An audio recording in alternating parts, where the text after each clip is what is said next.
सो ये दिलचस्प कहानी ऐसा होता है कि गाँव का नाम कुछ भी ले लो। एक गाँव था, वहाँ पे एक विद्वान आदमी थे और उन्होंने सोचा कि अभी मुझे शादी करना है, मैं तो विद्वान हूँ बट मैं जिससे शादी करूँगा वो इंसान भी थोड़ा ज्ञानी होना चाहिए।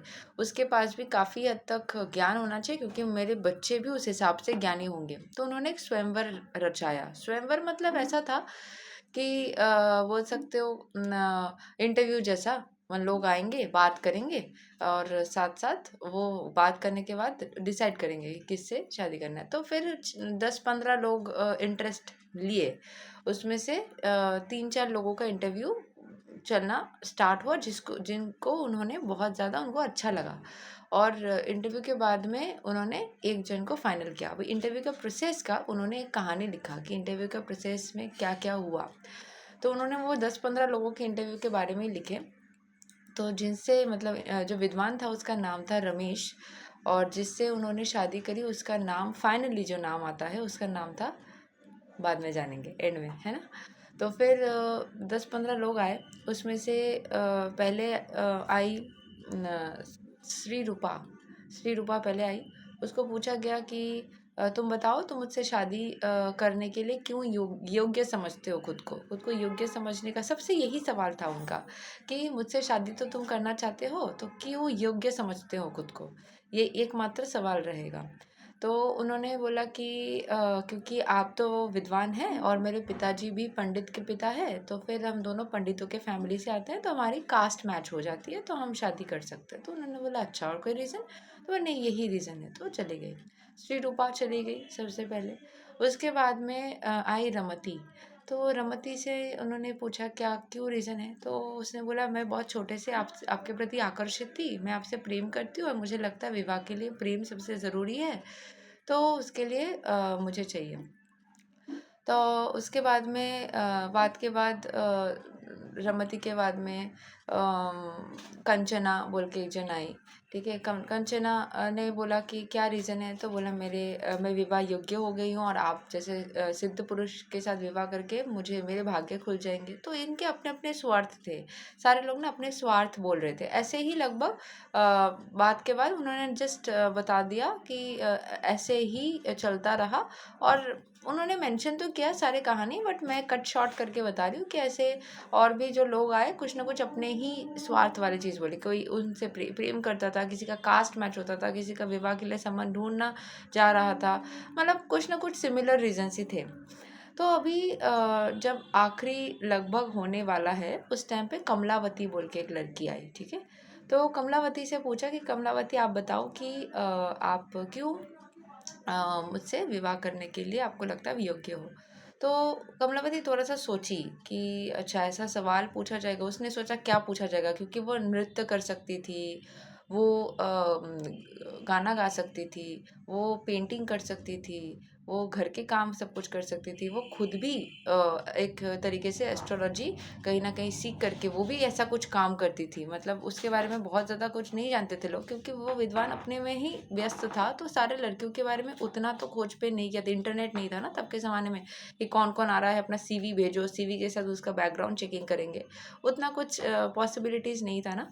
तो सारे लोग क्या करें ना, मतलब लगभग क्योंकि विद्वान जो है वो इन सब के बारे में नहीं जानते थे, तो ये लड़की काफ़ी ज़्यादा खुद भी ज्ञानी थी। ठीक है, और किसी दूसरे गांव से थी, तो और भी ज़्यादा पॉसिबिलिटीज़ नहीं था कि उसके बारे में कोई जाने, लेकिन उसको भी ऐसे ही ज्ञानी पुरुष के साथ विवाह करना था। और ये आदमी ना थोड़ा, क्योंकि रिच फैमिली से, थोड़ा अच्छे बैकग्राउंड से था, वो दूर दूर के गाँव में जाके ढिंडोरा पिटवा दिया अपने लोगों के ज़रिए कि हम विवाह के लिए लड़की ढूंढ रहे हैं, जो भी इंटरेस्टेड है यहाँ पे इतने तारीख को इतने समय में आकर के अपना जो है ये इंटरव्यू जैसा सिचुएशन है उसमें दे सकते हैं। तो उसने बोला कि आप तो विद्वान हैं, तो मैं आपको कुछ मतलब डिटेल में समझाऊंगी। कि जैसे ही मतलब उसने ना बोला कि मैं थोड़ा डिटेल में समझाऊंगी, मेरा कोई एक रीज़न नहीं है, तो थोड़ा समय लगेगा। तो उसने बोला बिल्कुल। उसने अपने बारे में कुछ भी नहीं बताया कि मुझे ये आता है, ये आता है, मैं ऐसी हूँ वैसी हूँ, कुछ भी नहीं बताया।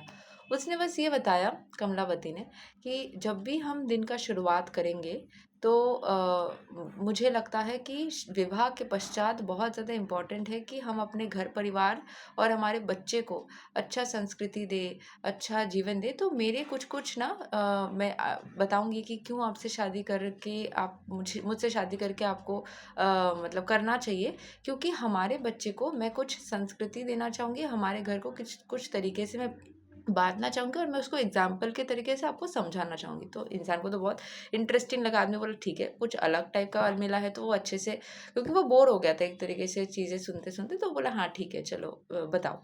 तो उसने बोला जैसे ही दिन का शुरुआत होगा तो मैं सबसे जा कर के नमस्ते करते हुए जय जय श्री गणेश करके ऐसे सबको गुड मॉर्निंग कहूँगी। मतलब गुड मॉर्निंग कहने का, सुप्रभात कहने का उनका तरीका रहेगा नमस्ते, जय श्री गणेश।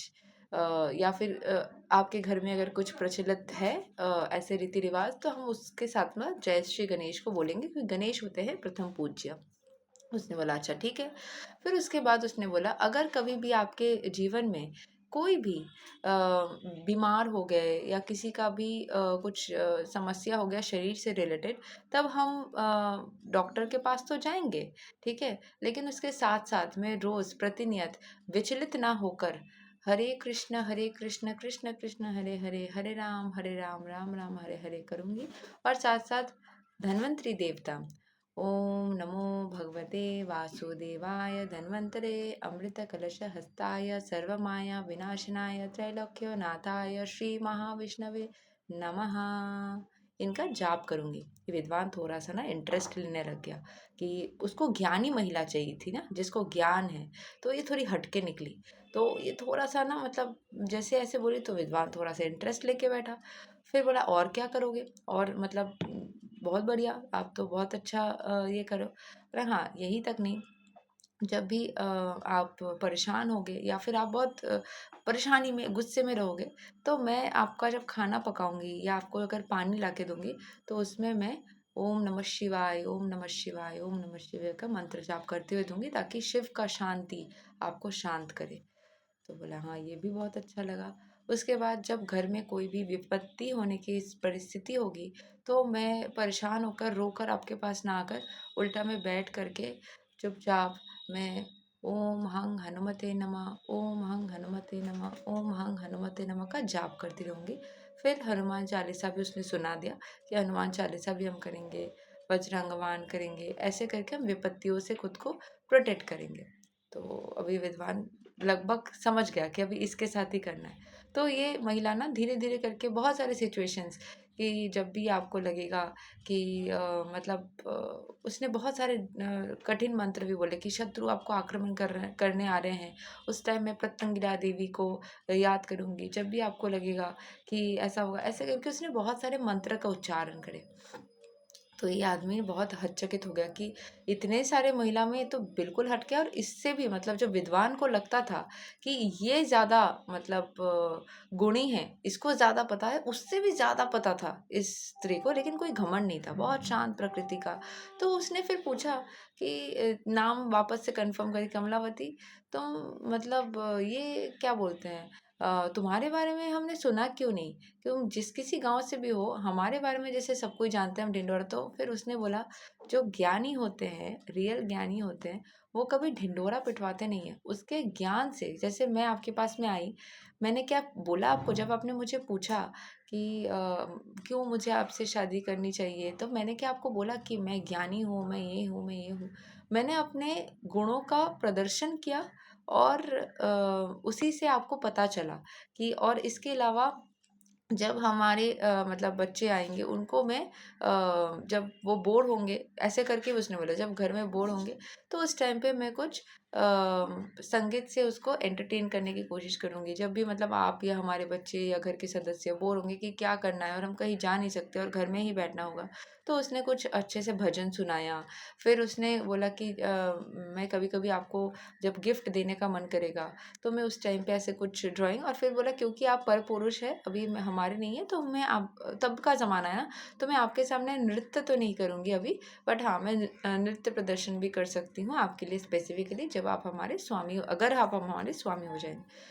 तो वो तो बहुत ज़्यादा मतलब उसने सोचा नहीं था कभी कि इतना ज़्यादा उसको वैल्यू मिलेगा।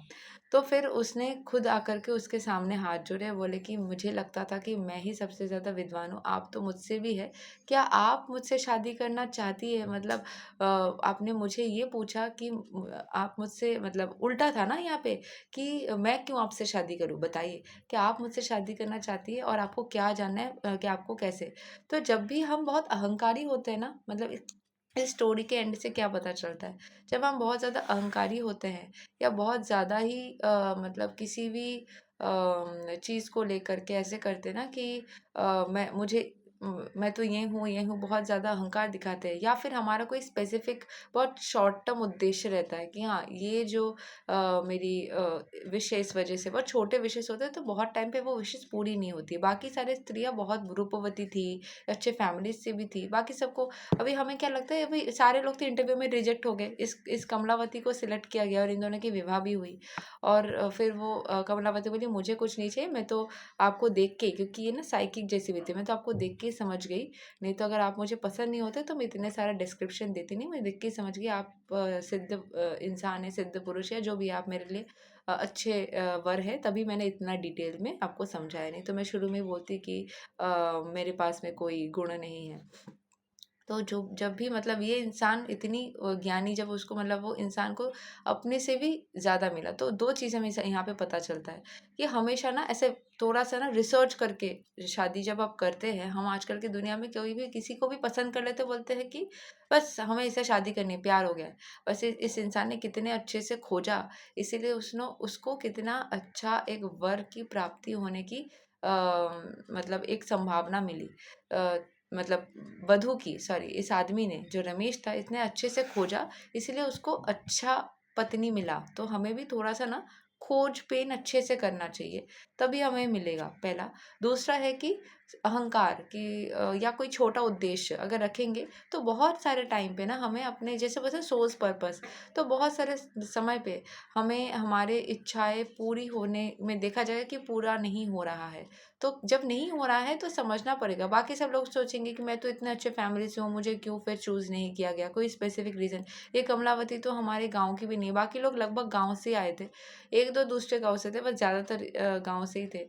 और मतलब क्या रीज़न है, तो ये जो रीज़न है ना कुछ रीज़न रहता है, जब हमारी लाइफ में कोई चीज़ें नहीं बनती है, काम नहीं बनता है, तो रीज़न रहता है। तो वो, और अगर आप खुद को गुण से भर लोगे जैसे कमलावती ने किया, खुद को गुण से भर लोगे, तो फिर कोई रिजेक्ट कर नहीं पाएगा। उल्टा जो इंटरव्यू ले रहा है ना, वो आपके सामने आकर के ना हाथ जोड़ के आपका दास, मतलब मैं दास बनने का नहीं बोल रही हूँ, बट येस, लगभग आपको बहुत रेस्पेक्ट करने लग जाएगा। तो खुद के गुणों को मतलब और ज़्यादा क्या बोलते हैं, just make your self filled with lot of more qualities. खुद को गुणों से भरपूर करो, खुद को और भी ज़्यादा प्रसिद्ध करो कि हाँ मैं मतलब होता है ना कि जस्ट समृद्ध करो, just fulfil your self with lot of गुण। ठीक है, तो यही है कहानी। और मैं सोच रही थी कि आज विद्वान की कहानी से कुछ हम लोग सीखें, कुछ हम लोग जाने, दो तीन अलग अलग चीज़ें जाने। तो ऐसे ही मैं कोशिश करूँगी। मैं बहुत बहुत बहुत साल पहले ना ऐसे कहानियाँ लोगों को सुनाती थी, ऐसे सोशल मीडिया पे सुनाती थी। तो फिर वो कहानियों का जो फ्लो है वो फिर मैंने धीरे धीरे बंद कर दिया। वो लोग मतलब कुछ लोग पसंद करते थे, मेरे जो पर्सनल दोस्त थे उसमें से कुछ लोग उसको बाद में आकर के मुझे बताते थे कि तुमने ये कहानी बताया, इसके ये मीनिंग बताओ, वो मीनिंग बताओ। और फिर ऐसा कुछ, ये मेरा टॉपिक है, मेरे को कुछ कुछ लोग थे ना ऐसे टॉपिक मैसेज करके बोलते थे कि इस विषय में कहानी बनाओ, ये टॉपिक पे कुछ बोलो, इस टॉपिक पे कुछ बात करो। तो वो थोड़ा सा 2-3 साल पहले 2022 में लगभग मैंने बहुत किया था। उसके बाद धीरे धीरे वो कम हो गया थोड़ा, शेड्यूल के चलते। 23 में भी कुछ हद तक कर रही थी, तो मैं कोशिश करूँगी कि वापस से कुछ रोज़ ना हो, कभी ना कुछ हम ऐसे मॉरल स्टोरीज सुने। और ये सारी कहानियाँ मेरी बनाई हुई होती है, मैंने, I am the story teller in this. तो ऐसे करेंगे और इससे कुछ कुछ चीज़ें ना हम सीखेंगे कि हमें अपनी ज़िंदगी में क्या करना चाहिए। ठीक है, थैंक यू।